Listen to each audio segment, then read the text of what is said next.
Mesdames, Messieurs, bonjour. Merci de votre présence parce qu'il y a Antoine Compagnon qui officie un petit peu plus loin à l'Institut pour parler de Colette. Donc, vous avez préféré Napoléon cet après-midi. Merci. Merci pour votre invitation avant toute chose pour parler effectivement de Napoléon et de la Méditerranée, la figure impériale en Méditerranée. Qu'est-ce que c'est Est-ce que la Méditerranée, il doit quelque chose à la Méditerranée? Est-ce que la Méditerranée lui doit quelque chose? Qu'est-ce qu'il en reste au bout du compte, 200 ans après sa mort?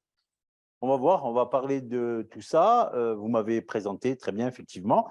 Donc, je rajoute que euh, pourquoi moi aujourd'hui, ici, et pas un collègue de la Fondation Napoléon, par exemple? Bah, tout simplement parce que je suis né, j'ai grandi au même endroit que Napoléon.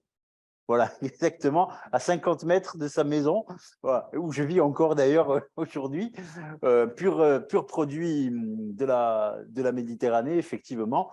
Et donc, aborder Napoléon sous cet angle-là, qui pour moi en tant que Méditerranéen, est évident, c'est une chose qui ne l'est pas pour d'autres.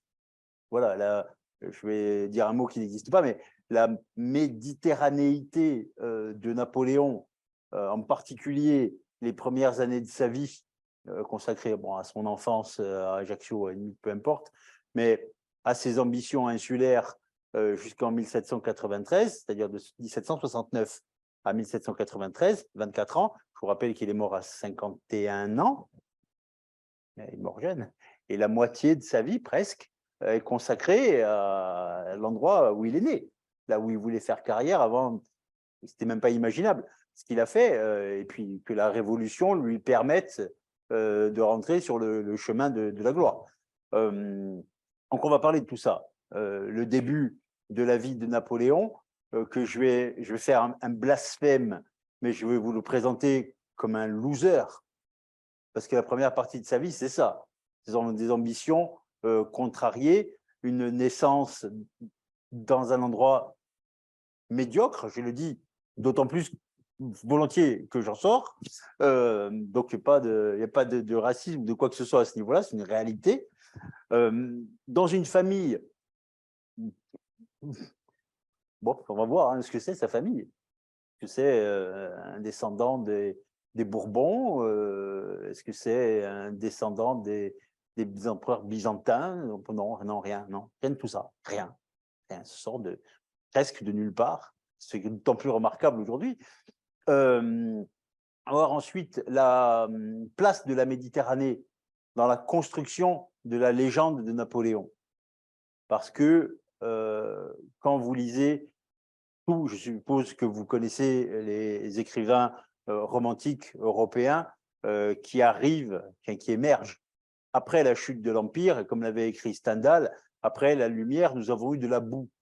Donc eux, ils grandissent dans la boue avec un souvenir un peu farfelu parfois de la lumière napoléonienne. Cette lumière, effectivement, il l'a construite lui-même en Méditerranée bien avant de dicter son mémorial de Sainte-Hélène et tout ce qui va avec du temps de son dernier exil. Il a construit ça de son vivant avant d'être chef d'État, de penser l'être en tout cas. Il découvre son potentiel en Méditerranée, de Toulon à l'Italie, de l'Italie après à l'Égypte. On ne va parler que des endroits où il est passé.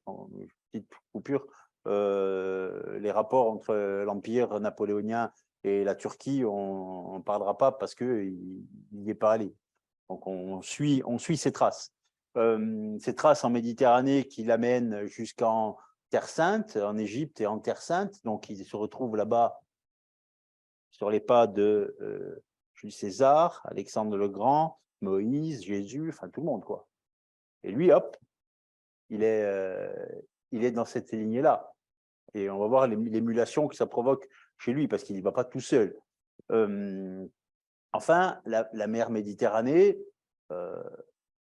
c'est un des motifs, la mer, la terre de la Méditerranée, plutôt la Méditerranée continentale, c'est un des motifs de sa chute à partir de la guerre d'Espagne. Oui, tendance à l'oublier, celle-là. Et pourtant, hein, ça commence là, la chute, ça ne commence pas en Russie. Et il y a une terre d'exil, l'île d'Elbe. Voilà. Tout ça, c'est la Méditerranée de Napoléon. Elle le met au monde, mer avec, sans R, mer avec un E, elle le met au monde, puis elle l'expulse finalement. C'est ça le rapport de Napoléon avec la Méditerranée. Voilà. Elle lui donne naissance, elle le fait grandir, une crise d'adolescence un peu prolongée en Méditerranée, et puis au bout du compte, allez, va-t'en. Voilà, c'est pas là, c'est pas ta place. Pas ta place. Ta place, elle est sur en Europe continentale. Voilà. Et après, bon, on verra en conclusion, qu'est-ce qui reste de tout ça en Méditerranée. Vous êtes prêts? Je parle beaucoup avec les mains aussi, hein, pardon. Ouais, alors voilà, hop là, le voilà. C'est bon? Parfait. Donc Napoléon et la Méditerranée. Vous avez à l'écran un détail du portrait de Napoléon en costume de sacre. Donc là, pour le coup, rien à voir avec la Méditerranée. Mais ce portrait est conservé dans le musée où je travaille, donc le palais Fesch, l'oncle cardinal, oncle de Napoléon. Et ce portrait a appartenu à la maman de Napoléon. C'est pour ça qu'il s'est retrouvé dans nos collections. C'est le portrait officiel de Napoléon empereur, c'est celui qui a été fait de A à Z de la main du maître, donc François Gérard, pour la maman de Napoléon. C'est pour celles et ceux qui ne sont jamais venus à Ajaccio, d'abord je vous invite à le faire et ensuite à venir vous recueillir devant ce portrait qui est quand même assez remarquable. Donc, on disait tout à l'heure, donc Napoléon, enfant de la Méditerranée, il est né le 15 août 1769 à Ajaccio, à midi, machin, sur le soleil à son zénith, ça vous savez par cœur. La Méditerranée, donc la mer entre deux terres, et dans cette mer, il y a aussi de la terre. Il y a quelques îles, dont la Corse, effectivement. J'ai entendu la plus belle, oui, c'est ça, c'est vrai. C'est vrai, depuis que les Grecs l'ont désignée comme telle, Calistée, donc la plus belle. J'avoue que c'est assez remarquable comme endroit, pour certaines choses en tout cas. Et il est né là, à Ajaccio. Voilà, donc effectivement, il est méditerranéen. C'est la troisième île la plus grande de Méditerranée. Qu'est-ce que c'est à l'époque? Ça, on va voir un peu à quoi ça correspond. Donc, il est méditerranéen de naissance. Sa famille, donc comme il s'appelle à l'époque, les Buonaparte, pas Bonaparte, hein, Buonaparte, B-U-O-N-A-P-A-R-T-E, le bon parti, la bonne fortune, la bonne chance, la bonne étoile. Ça aussi, c'est rigolo, les étymologies. Ils viennent, le nom de famille serait apparu entre la Toscane et la Ligurie, 11e, 12e siècle, à peu près. Hein.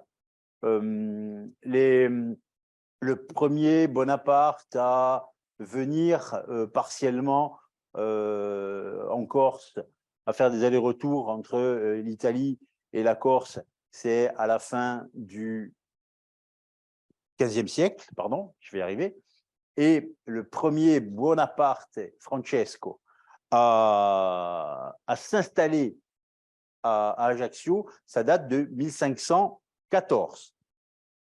Voilà. Donc, pour l'enracinement de la famille en Corse et à Ajaccio en particulier, ça date du tout début du XVIe siècle. Donc, il y a quand même quelques racines. Hein. Et l'ancêtre Francesco était arbalétrier à cheval, mais pas chez Jules César. Pardon. Hop. Mais Napoléon est un héros antique, antique de Méditerranée. Pourquoi? Son éducation d'abord. Son éducation, parce que son père, dont on va parler un petit peu plus tout à l'heure, avait une grande bibliothèque, chose, enfin, on est à Paris, donc pour remettre dans le contexte d'Ajaccio au milieu du XVIIIe siècle. Qui à Ajaccio a une bibliothèque en 1769?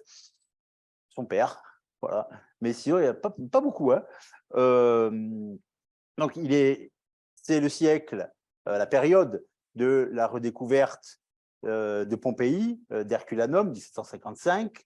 On est dans cette ambiance-là d'émergence du néoclassicisme, donc la redécouverte de l'antique, le siècle des Lumières, etc., etc., etc. Tout se mélange, fait baigner Napoléon dans la culture méditerranéenne antique.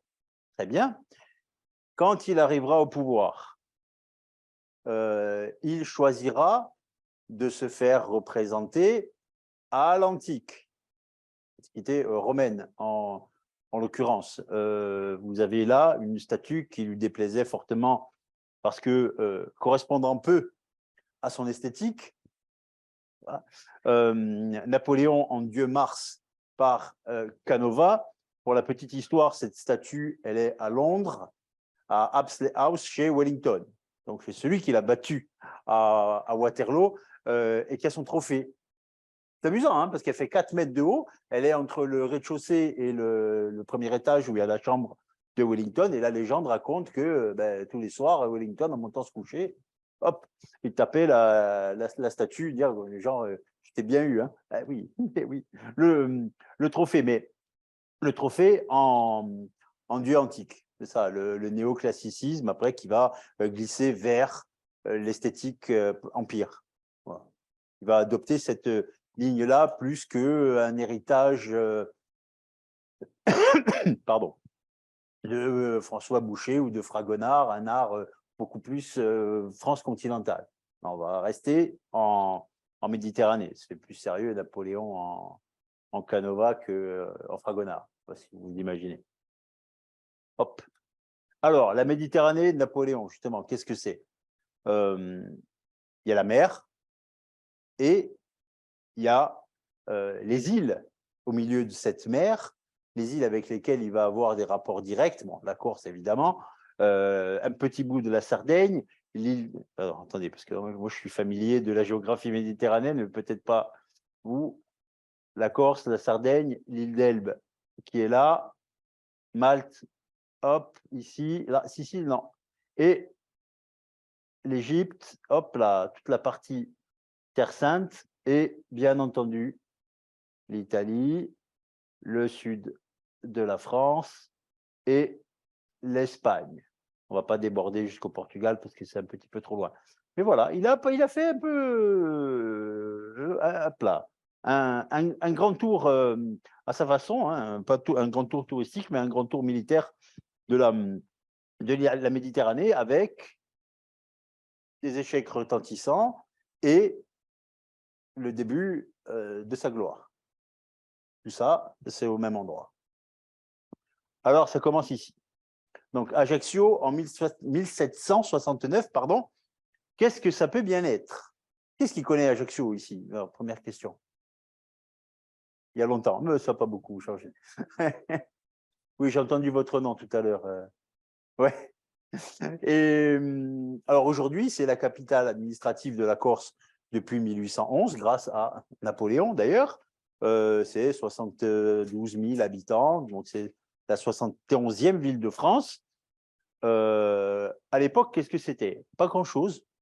En termes d'urbanisme, une citadelle qui a commencé à être construite en 1492, aussi une date amusante de l'histoire, des remparts à l'intérieur desquels il y a un minuscule urbanisme, 6 rues exactement, 3 parallèles et 3 parallèles principales, enfin presque, et 3 perpendiculaires, lesquels il y a une petite vie, 3000 habitants, 3800, ça dépend, hein, là, ça varie entre les milieux du 18e et la fin du 18e. Et puis, un deuxième urbanisme, un quartier excessivement populaire à l'extérieur des remparts. Et puis, à quelques endroits, des édifices religieux. Rien de transcendant, hein. Rien, rien du tout, d'autant plus que la Corse est restée sous la domination de la République de Gênes, encore on est en plein dans l'histoire de la Méditerranée, jusqu'en 1768, date à laquelle, via le traité de Versailles, la République de Gênes cède la Corse à la France de Louis XV, qui est déjà présente sur place depuis 1764, en soutien militaire. Donc, bon, la conquête se fait brutalement entre 68, date du traité, et 1769, date de la naissance de Napoléon aussi. Et la conquête française a été l'occasion pour les Français d'étudier le territoire. Et qu'est-ce qui ressort d'Ajaccio? C'est pas, comment dirait-on, c'est pas remarquable en termes de développement.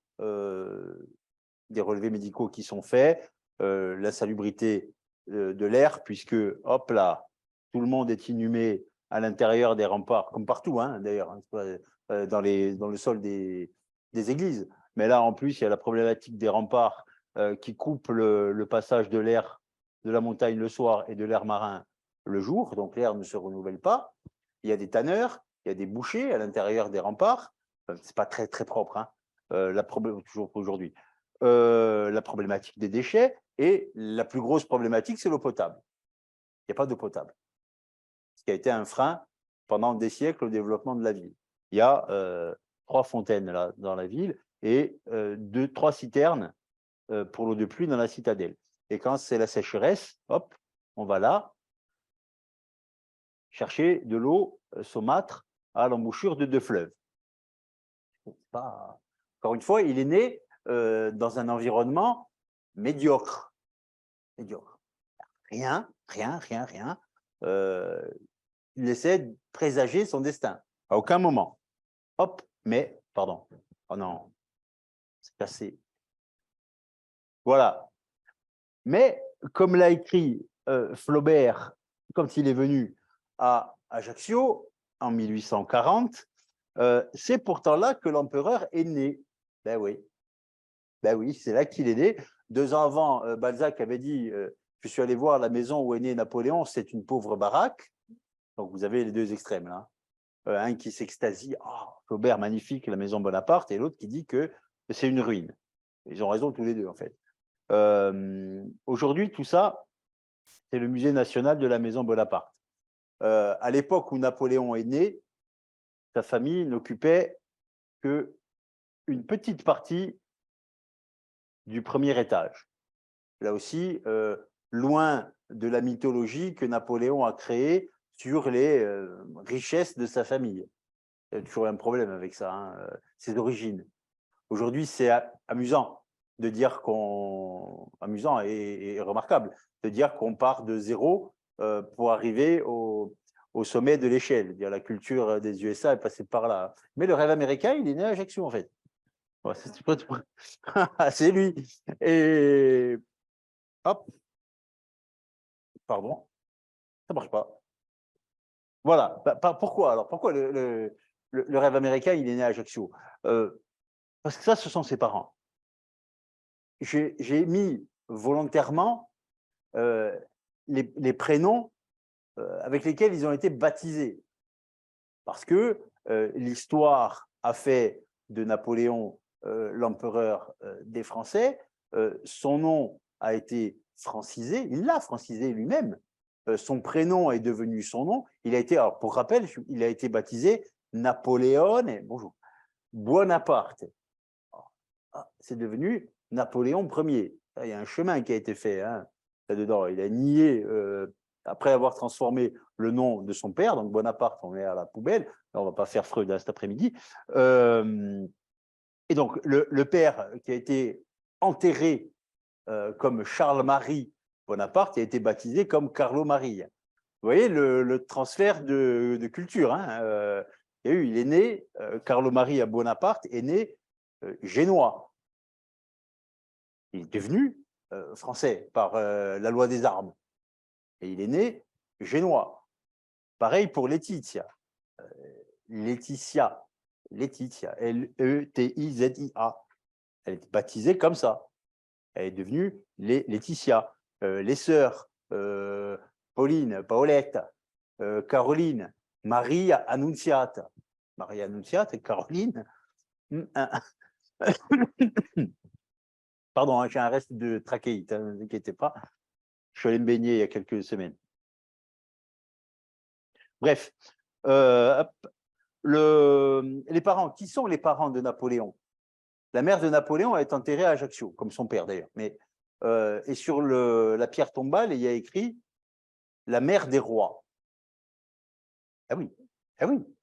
8 gosses, un empereur, 3 rois, une reine, une princesse, qu'est-ce que j'oublie? Un prince, j'ai oublié quelqu'un en chemin, et une duchesse. 8. Mère des rois. À l'époque, mariée à 14 ans, elle est née en 1750, elle se marie, mariage arrangé, hein, comme d'habitude à l'époque, avec un jeune qui monte dans la société locale, Carlo Maria Bonaparte, qui est incroyable, qui a fait des études de droit, ça c'est incroyable à l'époque, mais qui est assesseur, oh, mon Dieu, au barreau d'Ajaccio, qui va se lancer en politique, etc. Mais bon, rien d'exceptionnel. Elle apporte une dot, il apporte une éventualité, on n'y est pas encore, de carrière. Elle a 14 ans, il a 18 ans, il va mourir très jeune d'un cancer à l'estomac. On raconte méchamment, certains historiens ont raconté qu'il a légué 3 choses à Napoléon: les yeux bleus, ouais, bleu-gris, le cancer de l'estomac et les dettes. L'héritage du père de Napoléon, pas mal. Et donc il est mort très jeune, hein, en 1785, à 39 ans. Et donc bien avant le succès de ses enfants. Elle, en revanche, elle est morte beaucoup plus tard. Elle est née en 1750, elle est morte en 1836, à 86 ans. Elle a survécu à tout, en fait. À la mort de son mari, à la mort de plusieurs de ses enfants, à la gloire et à la chute de ses enfants.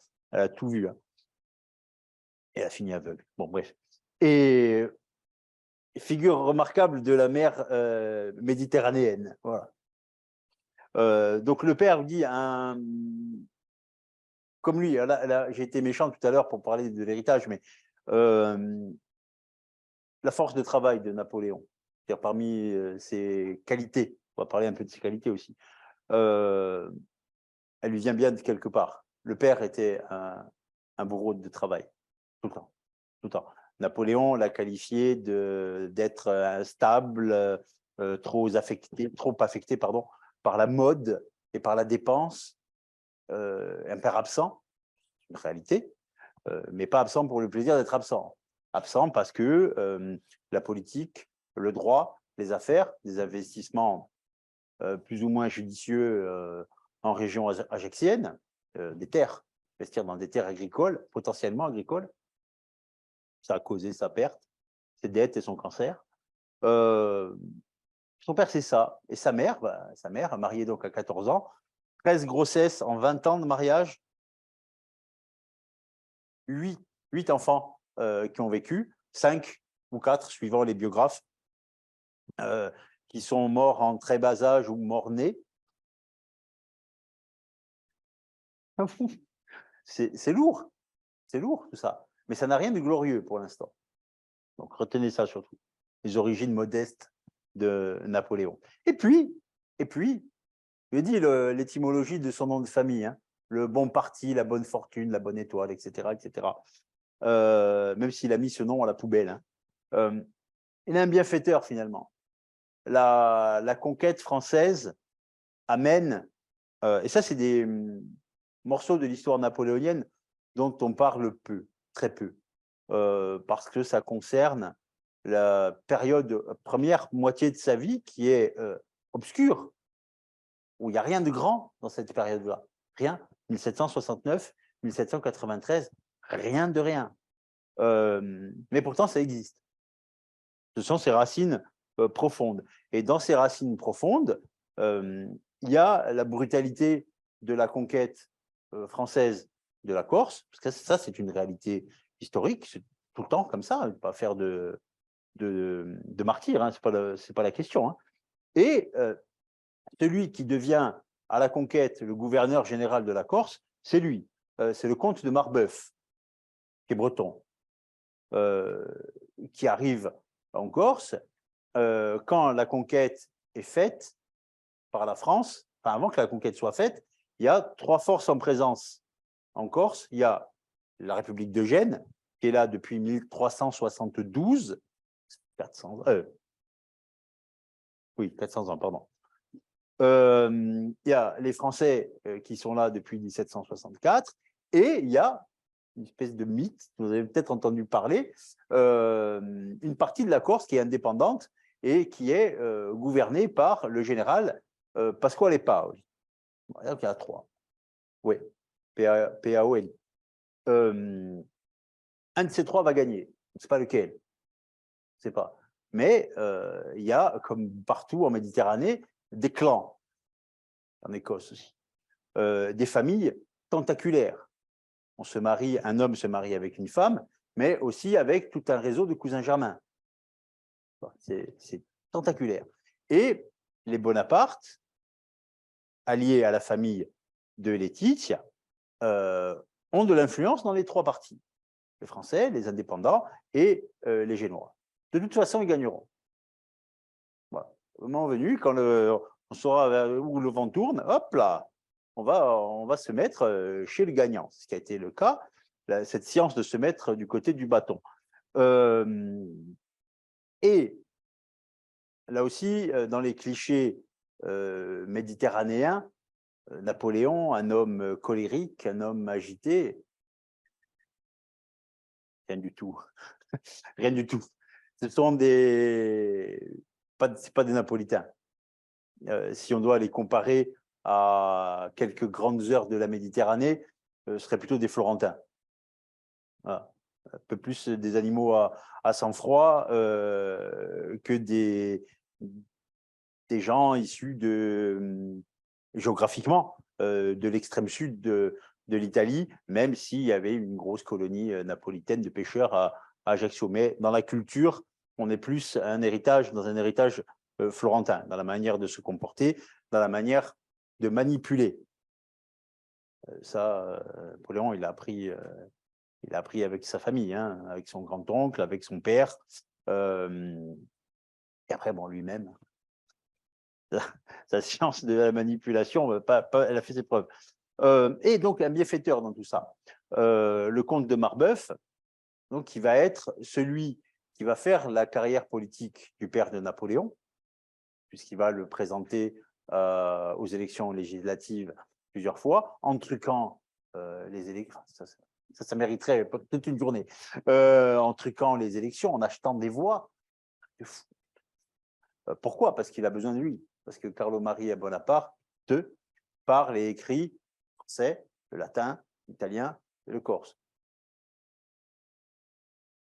Et il connaît tout, il connaît tous les codes insulaires, puisque c'est un insulaire lui-même. Donc, on arrive au pouvoir, on corrompt les élites. Ah, là, hein. On n'a rien inventé. Et outre la carrière politique de Carlo Maria Bonaparte, il va permettre aux enfants Bonaparte d'obtenir des bourses d'études et de partir sur le continent. La clé de la réussite, c'est lui qui la donne. Parce qu'en Corse, c'est impossible de faire des études. Et troisième chose, vous avez sans doute entendu la rumeur qui sort de la bouche de Napoléon, comme quoi Marbeuf serait son père. Je vais poser la question, puisque la question est méditerranéenne aussi, en allant en Égypte, après les succès de la campagne d'Italie, d'où je tire mon talent militaire. D'où ça vient?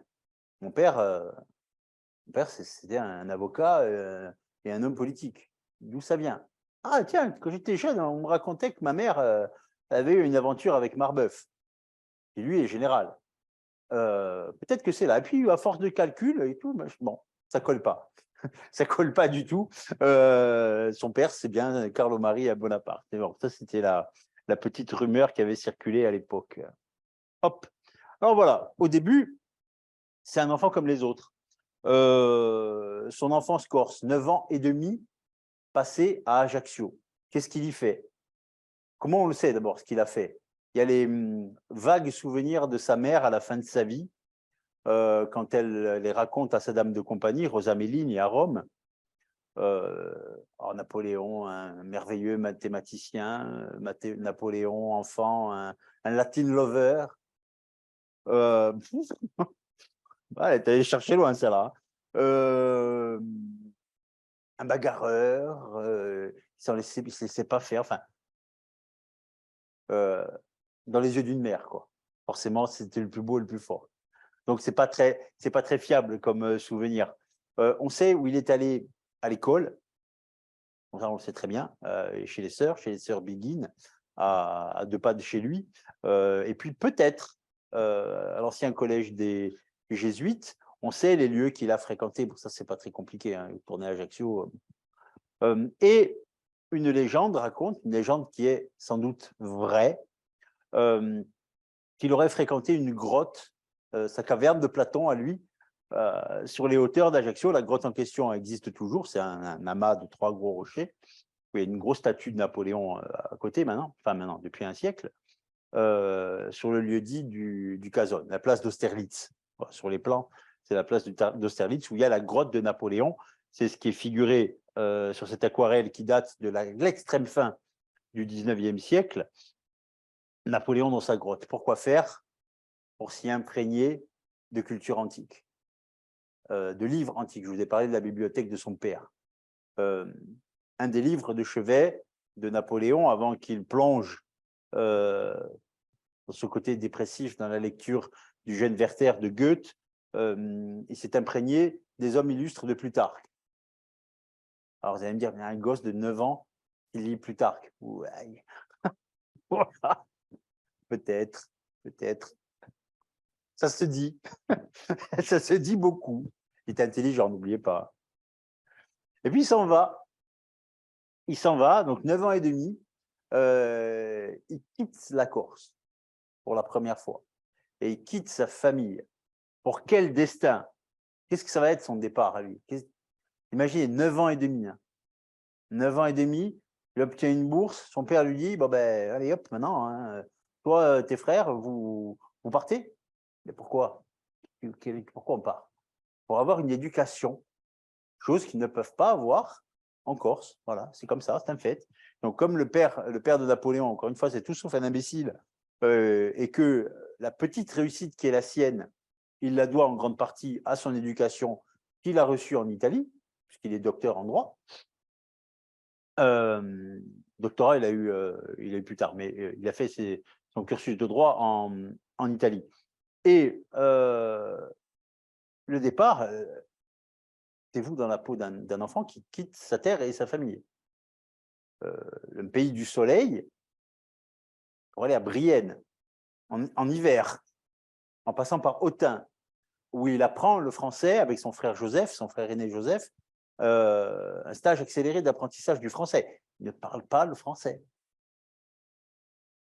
Si on l'oublie, hein, quand on raconte l'histoire de Napoléon. C'est vraiment un déraciné à même pas 10 ans. Il dit, allez, ben non, dégage. Hein. Tu vas te construire une carrière d'officier à l'école militaire de Brienne. Et après à Paris. Mais le préalable, c'est de maîtriser la langue. Et qu'est-ce que ça va donner? Évidemment, là, encore une fois, hein, pas grand-chose de bon, puisque une mauvaise intégration de sa part parce que il n'est pas chez lui. Hein. Il n'est pas chez lui, on le lui fait bien sentir qu'il a très peu d'amis. Très peu.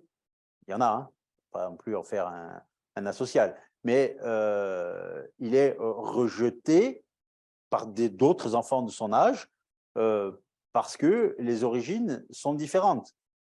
Comment tu t'appelles? Vous avez entendu la comédie musicale de Serge Lama dans les années 70, Napoléon et la Paillonnée.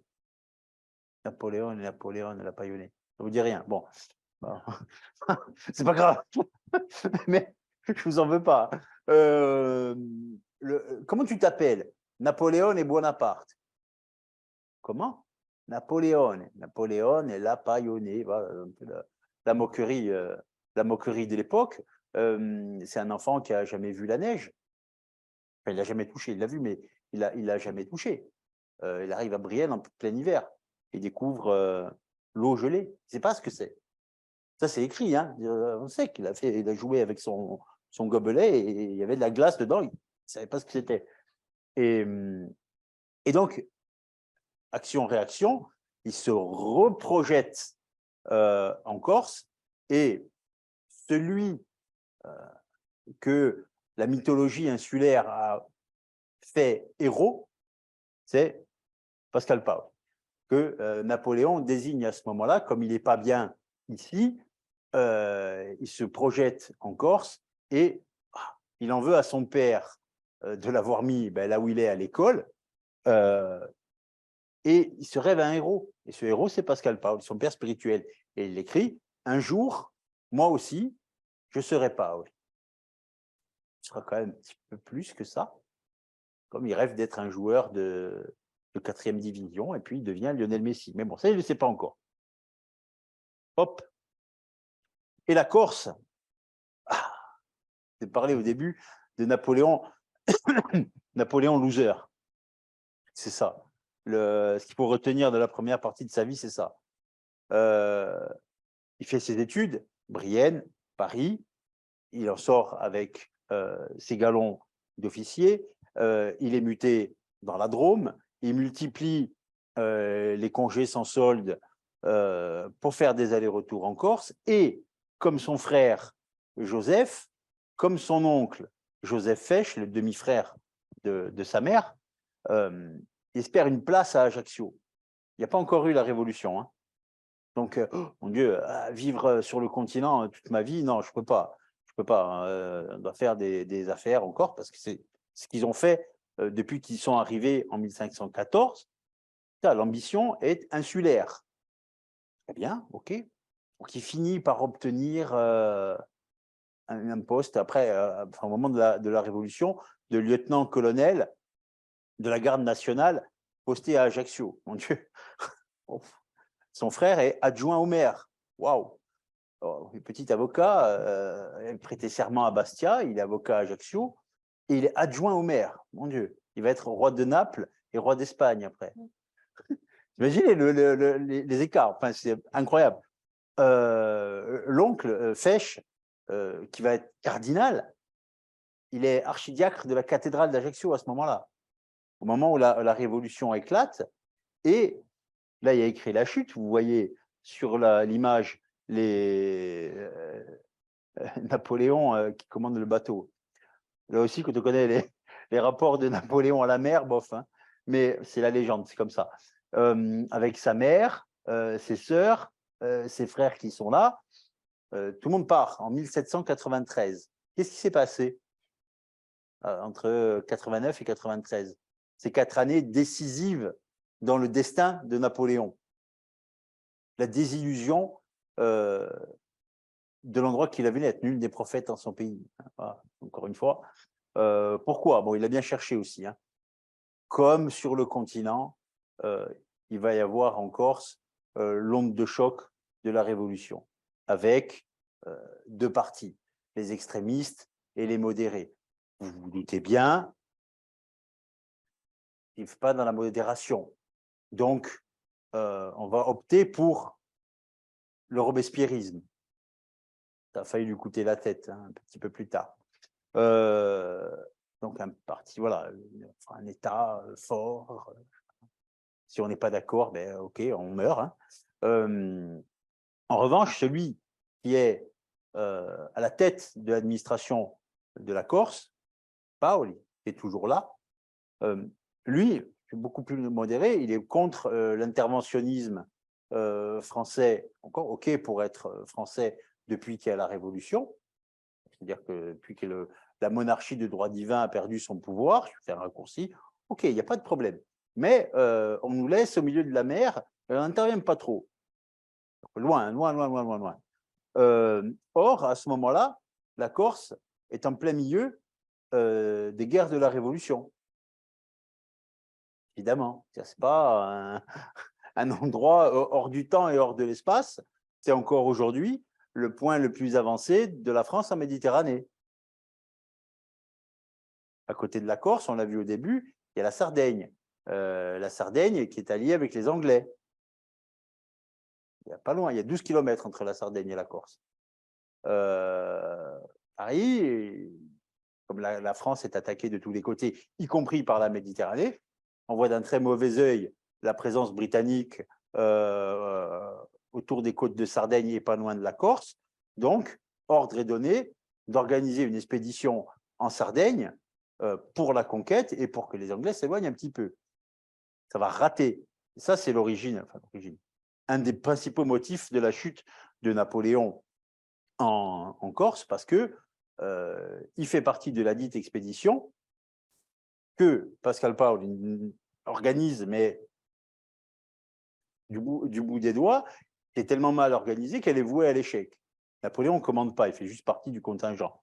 Et comme c'est un échec retentissant, puisque les troupes françaises n'arrivent pas à envahir la Sardaigne et à remplir la mission qui avait été ordonnée, fait demi-tour. Et lui et ses frères estiment que Paoli et ses sbires en sont responsables. Un acte anti-français et pro-anglais. Qu'est-ce qui se passe? Un des frères de Napoléon, Lucien, le tort de beaucoup trop parler, fait remonter l'information à Paris, comme quoi Pascal Paoli et ses acolytes vendent la Corse aux Anglais.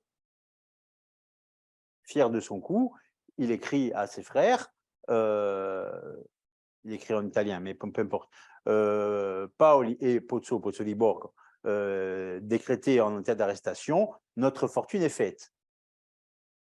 Or, effet inverse, quand la nouvelle arrive en Corse, les Bonaparte sont des traîtres. La mort, les Bonaparte. Voilà, donc hop, et c'est comme ça que s'achève la 24e année de Napoléon. Au mois de juin 1793, on quitte la Corse, parce qu'effectivement, la tête des Bonaparte est mise à prix. Qui l'eût cru? Une succession de maladresses entre 1789 et 1793, le choix du mauvais parti politique, puisque là, ça se conclut par une défaite et l'expulsion, on disait tout à l'heure, l'expulsion de Napoléon de la mer Méditerranée. Mais, hop, Napoléon va revenir. Quelle heure il est? Parce que là... Quelle heure? Déjà? Putain, pardon. Oui, Napoléon, oui. Je parle. Napoléon, il revient au pouvoir, il vient au pouvoir, pardon, 1799. Donc, 93, il part en bateau, refaire un destin. Et 99, il est chef de l'État. 6 ans. 6 ans. Il a un plan pour la Corse à ce moment-là. Hop. Il désigne la personnalité qu'il faut, André-François Millot, qui devient administrateur général de la Corse, parce que, comme on l'a dit, la Corse, elle est le point le plus avancé de la France en Méditerranée. Donc, il est hors de question que ce soit un endroit instable, politiquement et économiquement. Donc, il y a un plan de développement qui est donné à la Corse, avec un truc très rigolo et très d'actualité, un statut particulier pour la Corse, avec une mise de la Corse en dehors de la Constitution française. Il y en a qui devraient relire leur histoire de la Corse en ce moment, pas à Ajaccio et à Bastia. Bref, pour permettre à la Corse de rattraper son retard sur les autres régions françaises. Et ce qui va être fait, mesures fiscales, politique de grands travaux, développement de l'agriculture, et malheureusement, un volet répressif, police-justice, d'exception. Ça existe encore aujourd'hui sous une autre forme. Et à Millau va succéder un général raté qui prend ses fonctions en 1803, Joseph Morand, qui lui va axer sa politique sur la répression, la justice et la répression expéditive. La justitia morandina, la justice de Morand. Pourquoi? Et c'est ça qui a fait le gros emplâtre de l'héritage napoléonien en Corse, c'est que pendant 8 ans, Morand est général, car au moment où les grandes guerres napoléoniennes se passent, lui, il est en Corse. Bon, c'est folichon, hein, mais c'est l'époque des complots. Il y a un livre qui est sorti là récemment, Ceux qui ont voulu tuer Napoléon. Et son job à lui, ça va être de déjouer les complots en Corse, y compris ceux qui n'existent pas. Parce qu'il a un seul référent, c'est le ministre de la police. Sans dire, ouais, il fait la pluie et le beau temps. Et il va semer la terreur pendant 8 ans en Corse, jusqu'à ce qu'il fasse arrêter un des cousins de Napoléon, qui écrit à qui il doit écrire, donc, que là, on se penche sur le cas, on dit, mais qu'est-ce qui se passe encore? Et qui est plusieurs enquêtes diligentées contre Morand, qui finalement pourra assouvir son rêve, puisqu'il sera muté en Poméranie, où il va mourir. Il passe de la Corse à la Poméranie. Il a voulu du combat, il en a eu, et il est mort là-bas. Mais ça laisse la grosse tache de sang de l'héritage napoléonien en Corse. Puis ça, c'est une réalité. Hein. Et puis voilà, la légende de Napoléon en Corse, le 5 mai 1821. Ça aussi, c'est une œuvre qui est présentée au musée Fesch. Croit-on? Tu m'as dit tout à l'heure, il est mort. Non, il n'est pas mort. Il n'est pas mort parce que le jour de sa mort, le soir de sa mort, il y a eu un fantôme et une comète à Ajaccio. La comète, elle est apparue partout dans le monde, paraît-il. Le fantôme, c'est que Ajaccio, devant sa maison. Les petites anecdotes locales. Il y a 2 femmes qui ont vu son fantôme. Il y en a une qui est morte en le voyant. Oh, mon Dieu, il est revenu. Et la légende napoléonienne à Ajaccio, elle renaît comme ça, le jour de sa mort. Quand on invente un après Napoléon, comme on l'a inventé ailleurs, hein, en Europe. Et il y aura 2 architectes de la légende napoléonienne à Ajaccio. Son oncle, le cardinal Fesch, qui va léguer tous ses portraits à la ville d'Ajaccio, qui va ordonner la construction de la chapelle impériale à Ajaccio, où sont enterrés les parents de Napoléon. Et, hop, voilà, c'est là que je travaille. Là c'est mon bureau. Et ça, c'est le cardinal, évidemment, et ça, c'est la chapelle où il est avec sa sœur et son beau-frère. Et puis l'autre architecte, là, pardon, j'accélère parce que du coup, c'est Napoléon III, le neveu. Le neveu qui, lui, va reprendre les chantiers lancés sous le Premier Empire dans le développement, l'optique du développement de la Corse et d'Ajaccio, la fin de la construction de la chapelle. Toute la statuaire napoléonienne, c'est de son initiative. Donc, tout ça pour dire que, bien après la mort de Napoléon, Ajaccio devient ce qui a été désigné par certains visiteurs la Mecque de l'Occident, c'est-à-dire un endroit où on vient se recueillir sur la légende de Napoléon. Comme l'avait écrit Victor Hugo le jour du retour des cendres, plus qu'un fantôme et presque un dieu. C'est ça, Ajaccio, c'est ça. C'est-à-dire que dans le même endroit, vous avez le berceau, vous avez un des tombeaux, puisque bon, lui, il est là, mais il y a une sépulture familiale, l'endroit où ils sont nés, et entre les deux, vous tournez dans Ajaccio, et puis vous avez toute l'histoire napoléonienne. Sa jeunesse, évidemment, bon, ça, ok. Et puis, par le nom des rues, par la statuaire publique, et puis par d'autres équipements, on vous raconte toute l'histoire de Napoléon. Même si on n'a pas eu de grandes batailles, même si on n'a pas eu de grands traités politiques, tout y est. Hop. Et puis, la République est en danger. Là, on refait un voyage en arrière rapidement. La République est en danger. On est en 1792, les guerres de la Révolution. On a dit, on a quitté Napoléon tout à l'heure dans son bateau en 93. 93, c'est l'année de, ça je l'ai dit, pardon, du siège de Toulon. Toulon, Napoléon, hop, est tombé, paf, en Sardaigne. Il monte dans son petit bateau, il va sur le continent, s'installe en Provence. Voilà, c'est rien du tout. Hein. Et puis, par le réseau corse en Provence, en l'occurrence Christophe Salicetti, il obtient une nouvelle place dans l'armée, avec une mission à Toulon, parmi d'autres militaires, hein, de repousser les Anglais. On est en 93 aussi, mais à la fin de l'année. Juin 93, il tombe.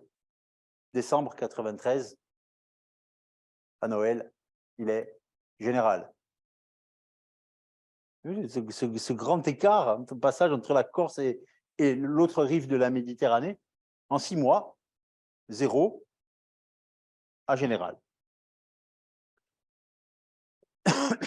Comme ça a été écrit dans le mémorial de Sainte-Hélène, effectivement à Toulon, c'est là que le prix l'immortalité. Cette immortalité, qu'est-ce que c'est? Elle naît en Méditerranée. En Méditerranée, il devient immortel. Il construit sa stature de héros. Alors, on va voir comment ça se passe. Parce que là, quand il est à Toulon, il tire sur les Anglais, ma foi. C'est bien, parce que ça le fait général. Parce que l'armée manque de haut gradé. Donc, OK. Mais rien d'exceptionnel non plus. Ce qui est exceptionnel, c'est ça. Je sentis de l'infini sous mes pieds, dit-il. Ça, c'est rigolo. Ça, c'est rigolo, c'est l'Italie. L'Italie, dont sa famille est originaire, ne l'oubliez pas. Qu'est-ce que c'est la campagne d'Italie? 1796-1797. Les Autrichiens qui sont là, qui arrivent de là, hop, ils sont là. Et lui dit, tiens, allez, besoin d'un général en chef, tu vas y aller. Très bien, il s'est marié entre-temps, tout va bien. Il arrive sans expérience en 1796, mois de mars. Il repart auréolé de gloire. Qu'est-ce qui s'est passé en l'espace d'1 an et demi? Génial. Bon, ça, vous savez qu'ils ont battu les Autrichiens. Il devient un chef. C'est en Méditerranée qu'il devient un chef, ce n'est pas Austerlitz. C'est en Italie. Pourquoi? Parce que on lui confie un commandement qu'il n'a jamais exercé, hormis quand il tire au canon là devant l'église Saint-Roch en 95. Mais il arrive d'une armée devant une armée en guenilles, mais où il y a des soldats aguerris. Masséna, Moreau, qui en plus, bon, physiquement en impose. Et lui, il arrive avec son 1,69 m, avec ses yeux bleu-gris, mal peignés, tout maigre. Et. Non, pardon, Moreau, j'ai une bêtise, il est en Allemagne. C'est Junot. Et là, je dis, mais ce petit bougre m'a fait peur. C'est ce qui ressort des face-à-face avec ses soldats. Il n'a pas d'expérience, mais il a un truc. Il y a un truc, il y a une flamme chez Napoléon, et il va gagner ses galons de soldats. Le général Bonaparte, oui, d'accord, il l'est déjà général. Mais sa stature de héros, parce qu'il va au feu. Il va au feu. Après la bataille de Lodi, on va lui dire, tu t'es battu comme un petit caporal. Il est devant.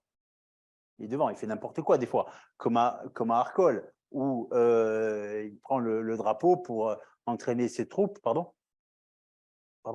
Oui. Et où il y a son ami Muiron qui prend une balle pour lui. Lui, il est expulsé du pont par un boulet autrichien. On le sort de l'eau in extremis parce que c'est pas nager. Plein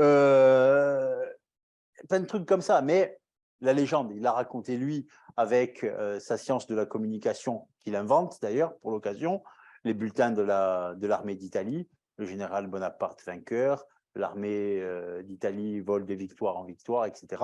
Des bulletins quotidiens comme ça, qui construisent faussement une image de dieu de la guerre, comme il sera désigné ensuite, mais il fait des preuves sur le terrain. Donc, il gagne le respect de ses soldats qui vont le suivre jusqu'au bout de l'aventure. Enfin, 1814. Il y aura quelques trahisons à ce moment-là. On va en parler d'ailleurs. Hop. Voilà, le petit caporal, là, c'est sur le pont de Lodi. Et puis, le rapport de Napoléon à l'Italie, il va s'enraciner, puisqu'il va être à l'origine de la proclamation de la République cisalpine, et surtout, après la seconde campagne d'Italie, où il va encore taper sur ses victimes préférées, les Autrichiens, il va être président de la République cisalpine en question. Il va être président de l'Italie du Nord, Napoléon. Il est à l'origine de l'unification de l'Italie. C'est la Méditerranée. Sa première expérience politique, en même temps que militaire, c'est la première campagne d'Italie. Et là, on est après la deuxième. Mais hop, il est premier consul de la République, mais il est aussi président de la République cisalpine. Et il va être roi d'Italie, après avoir été sacré empereur. 1805, roi d'Italie. Son beau-fils, Eugène de Beauharnais, vice-roi. Son frère Joseph, roi de Naples, les Bonaparte et l'Italie. C'est un sujet en soi. Hein. Un vice-roi, donc son beau-fils. Un prince, Lucien, prince de Canino, même s'il ne se parle plus, mais il est prince de Canino quand même, à côté de Rome. Elisa, grande duchesse de Toscane. On a parlé des Médicis tout à l'heure. Elle hérite du pays des Médicis. Elisa. Et puis, la déesse de la famille, Pauline, plus qu'une reine. Pauline Bonaparte, mariée, pauvre de lui, au prince cocu Camille Borghese, mais hop, tellement amoureux de sa femme, commande à Canova, ça vous l'avez vu à la Galerie Borghese, sans doute à Rome, et vous connaissez cette statue de Brigitte Bardot du début du 19e siècle.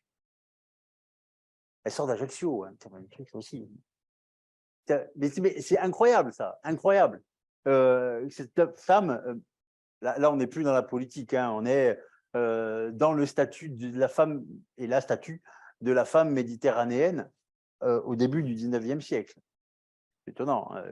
Elisa, sa sœur, qui est chef d'État, et puis elle, qui est la femme la plus désirée de son temps.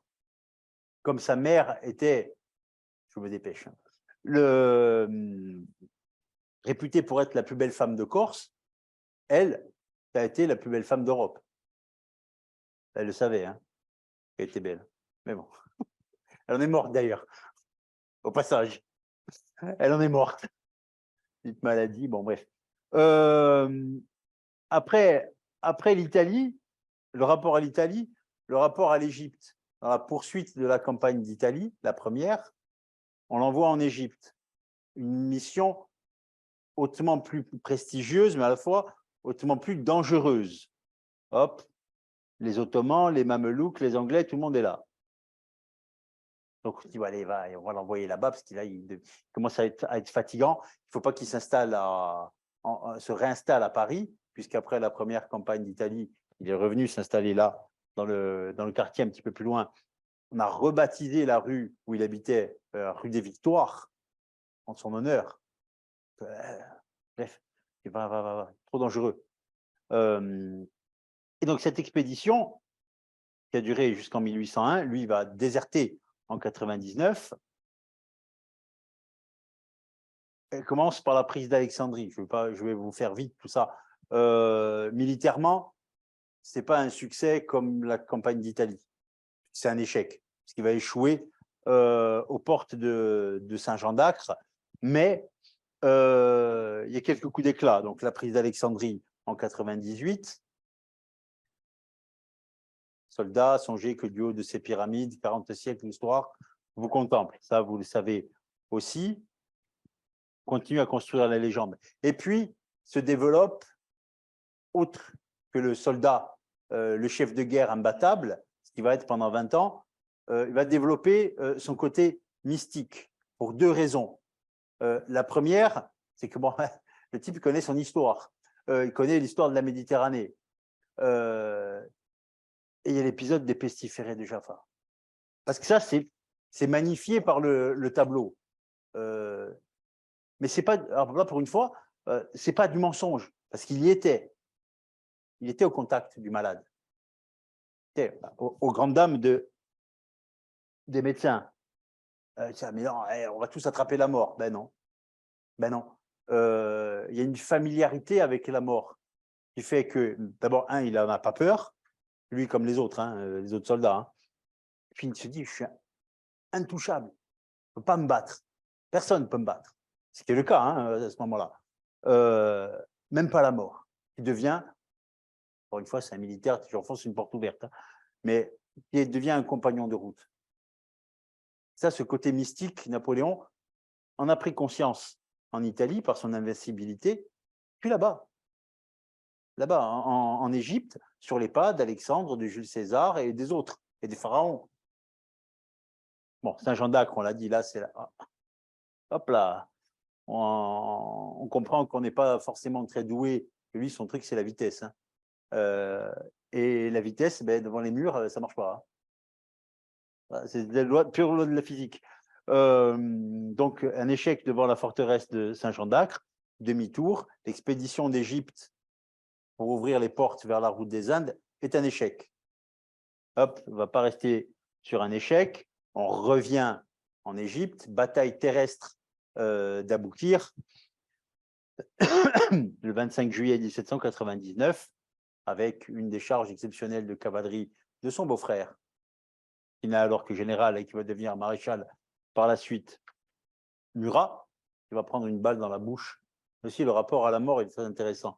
Ce jour-là, toute sa vie, après, il va garder les pattes là, un peu longues pour cacher les cicatrices de la balle qui lui a traversé la bouche. Et puis, je parlais du côté mystique qui est sûrement le plus intéressant de l'Égypte, parce qu'en Égypte, ça a été volé par les Anglais. Hein. Mais il y a l'expédition avec les savants en Égypte. Vous êtes dans le quartier des écoles. Tout ce que la France compte de cerveau est avec Napoléon en Égypte. La redécouverte de la civilisation des pharaons. Ils sont avec lui. On parlait de l'émulation intellectuelle à ce moment-là. Pour moi, c'est surtout ça, la campagne d'Égypte. Il y a la guerre, oui, d'accord. Mais il y a ce côté intellectuel qui n'était pas en Italie.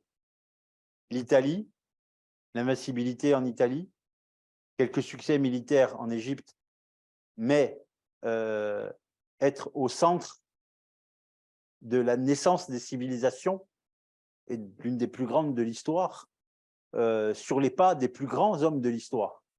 Ça, hop, grand comme le monde, comme on lui a dit. Comme lui a dit le général Kléber, général, vous êtes grand comme le monde et le monde n'est pas assez grand pour vous. Comment vous voulez faire après? Comment vous voulez faire après? N'oubliez pas que c'est un petit Ajaxien de rien du tout au début. Et ça, il en prend conscience en Égypte. Et sa Méditerranée, donc on l'a vu, outre la gifle en Corse, c'est cet apprentissage de la vie à son échelle, c'est-à-dire grand comme le monde. L'invincibilité en face à face, armée contre face à armée, pas avec un mur au milieu, et cette intelligence. Cette intelligence. Parce que je rappelle qu'il est avec les plus grands savants. Comme le dira plus tard Goethe, en parlant à son disciple Eckermann au sujet de Napoléon, puisque Goethe a rencontré Napoléon, c'est un homme, c'est un être supérieur. C'est un être supérieur, c'est un Allemand qui dit ça, de Napoléon. C'est un truc incroyable. Et c'est là que ça naît, c'est là qu'il prend conscience de ça. Que la Corse, en fait, c'était trop petit pour lui. Ce n'est pas sa place. Sa place, elle est à l'échelle du monde. Et ça, il le comprend entre l'Italie et l'Égypte. Alors ça, on va passer. Hop, Nelson et tout. Alors ça aussi. Et on va arriver à la fin, la chute de Napoléon. Les origines de la chute, elles sont en Méditerranée.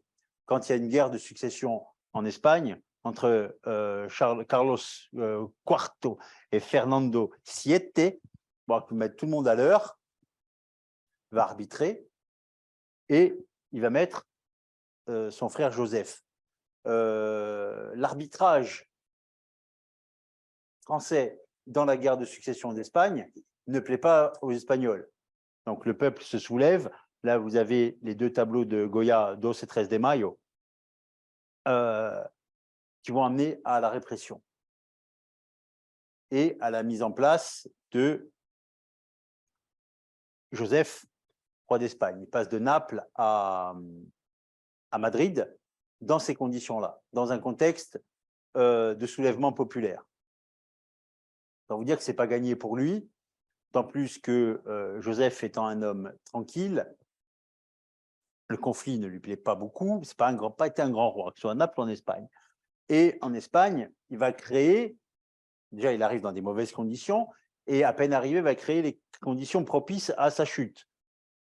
La lutte contre l'Inquisition et le catholicisme de manière générale, Joseph étant un enfant de la Révolution française, donc ça ne passe pas, et la lutte contre les débits de boissons et le jeu, les fondamentaux de la culture méditerranéenne. Et il aura un petit nom d'ailleurs, Pépé Bottiglia, Joseph la bouteille, parce que lui, il aimait bien, semble-t-il. Et tout ça, ça crée une très mauvaise dynamique quand on sait que dans le même temps, Napoléon fait la guerre à l'autre bout de l'Europe. Et l'Espagne, c'est le début de la multiplication des fronts de guerre qui va aboutir à la chute de Napoléon. Il est fort, il est imbattable en tête à tête, face à face, pardon, mais il ne peut pas être partout à la fois. Et ce qui devait arriver arriva. Les Anglais vont arriver par là, Wellington par le Portugal, les Espagnols continuent de se soulever, et puis, oulala, qu'est-ce qui va se passer? La défaite, ici, Belen, en 1808, défaite. Napoléon n'y est pas, mais Napoléon apprend la défaite. Voilà. Ça fait pas sérieux, hein, la grande armée défaite. Alors, hop, on intervient. On intervient. Quand il intervient, donc il traverse toute l'Europe. Il vient en Espagne, 200 000 hommes. Et ça gagne, encore et toujours, ça gagne. Mais, les Anglais, un autre insulaire né en 1769, le duc de Wellington, qui lui rentre dans la bagarre, il est frais là, Wellington, il est frais avec ses troupes. Et bon, il arrive pour le dernier round. Et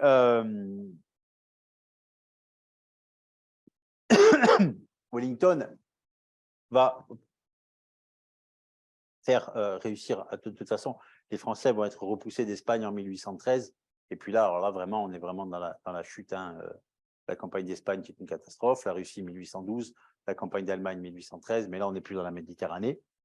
Et on retrouve la Méditerranée en 1814. J'aime bien les clins d'œil aux années 80 et 90, toujours. I'll be back, donc Terminator. Il abdique à Fontainebleau en 1814, donc tout près d'ici. Et il va être là, à quelques kilomètres de l'endroit qu'il a vu naître. On est à 2 heures de bateau aujourd'hui. Il va être roi de l'île d'Elbe. Incroyable. Hein, il est là, Portoferraio. Il y a là, en plein cœur, la villa Napoléon à San Martino. Si vous ne connaissez pas, c'est très beau. Mais bon, il va y rester 10 mois, il va s'ennuyer ferme. Hein. Et surtout, il va être la risée des Britanniques. Là, la Méditerranée, c'est vraiment son malheur à Napoléon. Une caricature anglaise de 1814, le trône, donc Napoléon, roi de l'île d'Elbe, un pot de chambre, il est tout dépenaillé, le pauvre, et il y a le diable qui sort de l'eau, qui lui tend un flingue en lui disant, voilà, c'est reste à faire, quoi. Tu t'en mets une, hein, et puis on n'en parle plus. Sauf que, vous le savez, il va tenter l'impossible. et c'est impossible, il va le réussir. En repartant du Nil, comme il avait quitté la Corse en 1793 pour conquérir l'Europe, en 1815, il repart d'une île méditerranéenne pour son comeback. Son comeback, l'épopée des 100 jours, qui va s'arrêter à Waterloo. Ça, vous le savez. Hop, hop. Alors voilà, pour la conclusion, avec du retard, la mer, effectivement, c'est son malheur. La mer en général, Trafalgar, vous le connaissez, et la mer Méditerranée en particulier. Il y a construit sa légende, mais c'est son malheur. Pourquoi? Outre la défaite en Espagne, c'est son malheur par rapport à sa famille. Il a été empereur des Français et roi d'Italie. Il avait un beau-frère, le roi Murat, qui a été roi de Naples après Joseph Bonaparte. Et le malheur familial, toujours trahi par les siens. Sa sœur Caroline, reine de Naples, donc la femme de Murat. Pourquoi c'est un malheur? Parce que Caroline, c'est Napoléon en femme. On a parlé d'Élisa et de Pauline tout à l'heure, il restait Caroline. Elle était née reine, disait Napoléon. Elle était née reine. Ok. Ça veut dire, c'était pas un compliment, hein. Ça veut dire qu'à un moment donné, de toutes les trahisons dont Napoléon a été victime, peu importe les raisons, la pire c'est celle-là. 1814, elle a le choix, en tant que reine, avec son mari, soit elle appuie son frère, voilà, elle fournit un contingent à l'armée française pour contrer l'invasion qui vient de l'Est, soit elle n'aide pas. Elle n'aide pas, évidemment, puisque, hop, négociation avec les Autrichiens pour garder son royaume. Résultat des courses, elle sera la honte de toute sa famille, y compris des autres frères et sœurs. Hein. Bon, hop, la repousser comme une pestiférée, et elle perdra son royaume, parce que les Autrichiens, bon, ils ne vont pas lui laisser un trône, évidemment. Donc ça, c'est la trahison familiale, en plein cœur de la Méditerranée. Et puis alors, qu'est-ce qui reste aujourd'hui dans son malheur à Napoléon? Qu'est-ce qui reste? Le reste de moi, le silence des agneaux, 1991. Il reste ça, une ombre gigantesque, parce que là, on a vu, on a traversé toute la Méditerranée. Cette ombre à l'origine gigantesque, elle s'est rétrécie complètement. Vous avez quelques points en Italie du passé napoléonien. Quand vous allez à Rome, il faut le savoir. Il y a le tombeau de Pauline à Chapelle Borghese. Il y a le palais où est morte sa mère, en face du mausolée de Victor Emmanuel. Le palais Bonaparte, c'est écrit en gros sur la façade. Il y a la villa de Pauline Bonaparte aussi, la villa Paoline. Il y a plein de choses, mais on ne va pas à Rome pour ça. Et celui qui dit qu'il va à Rome pour Napoléon, mais c'est pas normal. À Toulon, qu'est-ce qu'il y a de Napoléon à Toulon? On sait qu'il y est passé parce qu'il y a un chemin patrimonial. Est-ce qu'il y a une trace urbaine comme à Paris? Est-ce qu'il y a un tombeau comme à Paris? Oui, il y a Ajaccio. Alors, ce qui reste de lui en Méditerranée, il n'y a pas d'héritage politique, il n'y a pas d'héritage militaire parce qu'on n'en parle plus. Il n'y a pas de récupération politique non plus. Peu importe, je ne suis pas fan de la récupération politique qu'il y a de Napoléon, mais peu importe.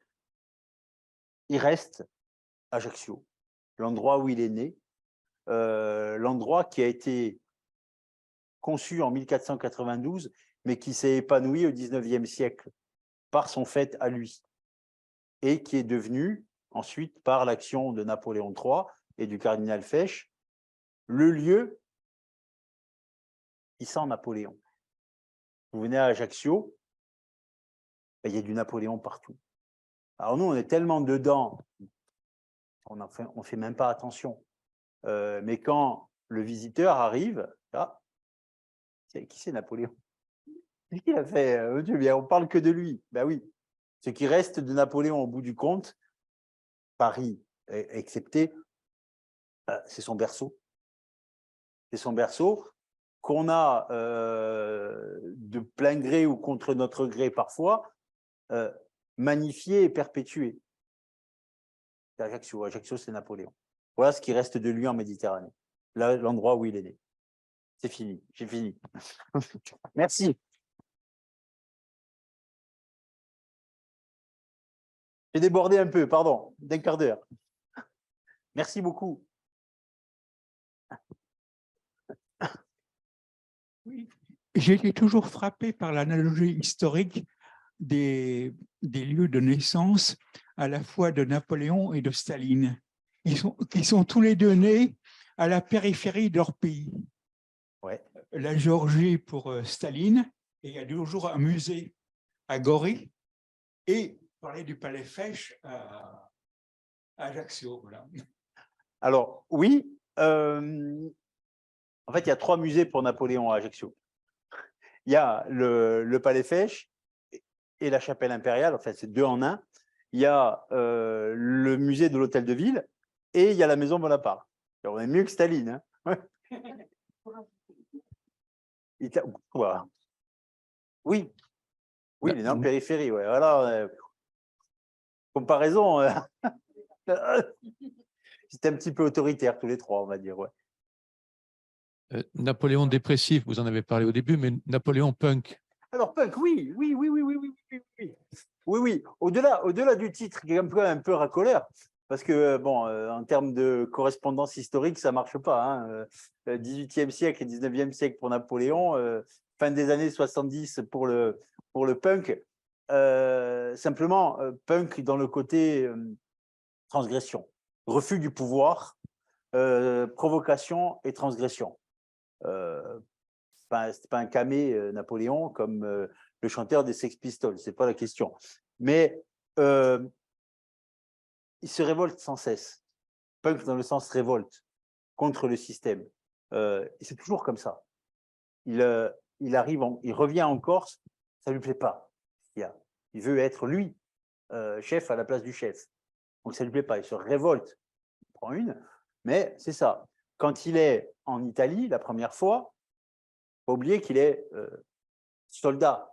Il n'est pas responsable politique, il a une mission. Mais, à juste titre, il estime que ceux qui prennent les risques, ce sont les soldats, et que donc les représentants du directoire qui l'accompagnent pour élaborer et signer les traités de paix, pas droit au chapitre. C'est celui qui prend le risque, qui, un, en assume les conséquences, et deux, en tire les bénéfices. Comme ça qu'il se construit une carrure d'homme d'État.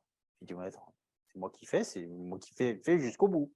Je ne vais pas céder le stylo quand il s'agit de signer le traité de paix que j'ai durement gagné avec mes soldats. Ça, c'est un cas de rébellion merveilleux. L'Égypte, déserte, ça c'est moins glorieux par contre. Déserte, normalement, la tête. Hein. Désobéit, le coup d'État. Alors vous êtes tous des corrompus, ok, ça ne me plaît pas. On va mettre un peu d'ordre, donc je vous corromps avec les miens en peu d'avantages, et puis tout le monde dehors après. C'est moi le chef. Alors là, ça lui plaît plus. Là, il a la transgression, il oublie, il ne va pas se rebeller contre lui-même. Ça ferait mauvais genre. Mais le côté punk, donc peu destroy, c'est tout ce chemin vers le pouvoir et cette opposition systématique à un moment donné aux forces qui le dominent. D'accord, alors Napoléon punk, Napoléon dépressif, et moi j'ai une devinette qui fait rire les enfants. Hein. J'en suis un. Napoléon punk, Napoléon dépressif et Napoléon bien logé. Vous savez pourquoi? Bonaparte. Ah bon, parce qu'il avait un bon appart. Est-ce que ça fait rire? Oui, oui. Bon, À peine. mais il y a une agence immobilière qui s'appelle comme ça à Ajaccio. Ouais. Moi, le titre de votre ouvrage de Napoléon Punk m'a fait penser tout de suite au slogan punk No Future. Autrement Oui. dit, est-ce qu'il y a quelque chose comme ça? Est-ce que vous aviez envisagé Napoléon comme, après moi, le déluge, c'est-à-dire transgression et puis repousser les limites et puis finalement, quid derrière, Il y a eu, probablement pas beaucoup de vision d'avenir. il y a eu ça, parce que ça, c'est valable au moment où, clairement, il perd la tête, où il dit à Metternich en 1813 j'ensevelirai l'Europe sous les ruines. Voilà, on est absolument dans l'optique, il n'y a plus rien. Après moi, même pas le déluge, plus rien n'existera. Voilà, suicide collectif. En revanche, il pense à un futur, et c'est la problématique de l'Empire, d'avoir décrété l'Empire, parce que il est premier consul en 1799, c'est un mandat limité dans le temps, il transforme ça en consulat à vie, et après, en empire, parce que l'Empire 1, ben, il est empereur jusqu'à sa mort, et il a la possibilité de désigner son successeur. Donc là, on est dans un souci de pérennité qui s'effondre avec les premières défaites. OK, je ne suis pas immortel, je ne suis pas invincible, mon fils, personne n'y pense, au cas où je mourrais, ce qui est le cas. Hein. Il y a eu la conspiration du général Mallet en 1812, Napoléon était en Russie, personne n'a pensé à son fils pour le remplacer. On a dit que Napoléon était mort. Et donc, là, OK, bah 1813, ben, on casse tout, hein, adieu. Hein. Oui.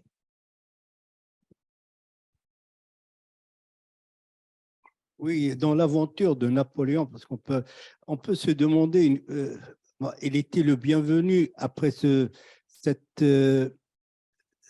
période du Directoire où la France a plongé. Et des gens comme Fouché, comme Talleyrand, il ne faut pas quand même les oublier, applaudissaient, étaient l'objet quand même d'admiration de la part de Talleyrand. Mais comme vous avez dit, une fois au pouvoir, la France ne comptait plus pour lui, alors que même un homme aussi honni que Fouché pensait un petit peu à la dérive quand les armées françaises s'enfonçaient en Espagne. Et la France était saignée. Talleyrand aussi pensait à la France, mais pas lui. Alors, oui et non, pour moi. Hein, je vous explique pourquoi. Pour Napoléon, tout est outil. Il aurait pu être américain ou chinois, c'était pareil. Bon, c'était la France. À ce moment-là, c'était la France. OK.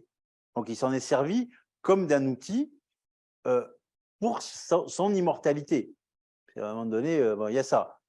Alors, les deux que vous avez cités, très bien, il n'y a pas de problème. Mais est-ce qu'on peut vanter les hautes valeurs morales de Fouché et Talleyrand? Je ne suis pas sûr. Je ne suis pas sûr.